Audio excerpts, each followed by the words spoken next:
What's up guys, Sal here. So as an Android user, I roll my eyes when Apple invents a feature Android users have enjoyed for years and most of the tech world goes crazy for it. I prefer the Android platform but can see that Apple has one clear advantage: device software support.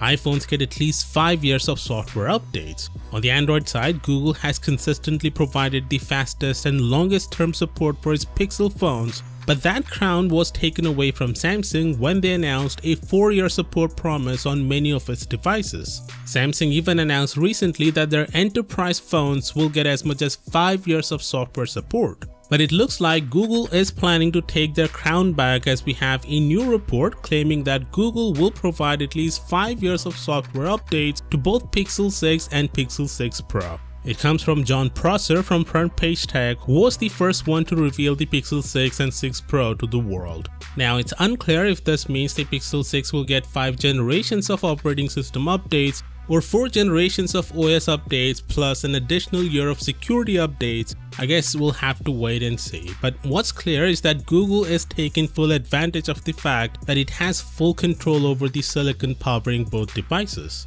I've explained many times in the past that the reason Apple supports their devices for at least 5 years is due to the fact that they control the whole stack, from software to the hardware. Qualcomm only supports their chipset for 3 to 4 years, which means Android OEMs cannot support their devices longer than that.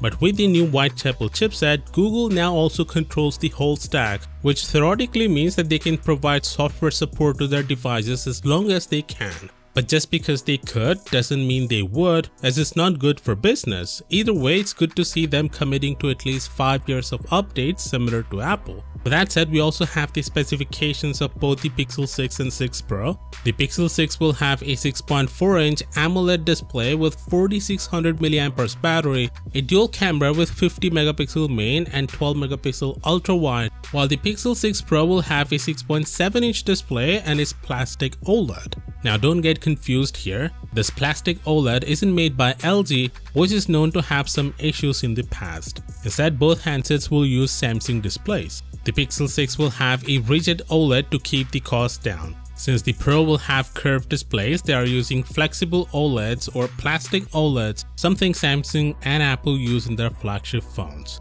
Anyway, the Pro will have a triple camera array with 50 megapixel main, 48 megapixel telephoto and 12 megapixel ultra wide. The Pro is also expected to have a periscope zoom camera, but for some reason Prosser didn't mention anything about it. The phone will have a 5000 mAh battery and is the first phone from Google to have more than 8 gigs of RAM and over 128 gigs of internal storage. Basically, Pixel phones this year will not fall behind the competition in the spec game, which is a breath of fresh air for Pixel users. Also, Prosser mentions that Google will launch the handset sometime in October. Of course, let me know your thoughts down in the comments, and as always, I'll see you tomorrow. Peace out.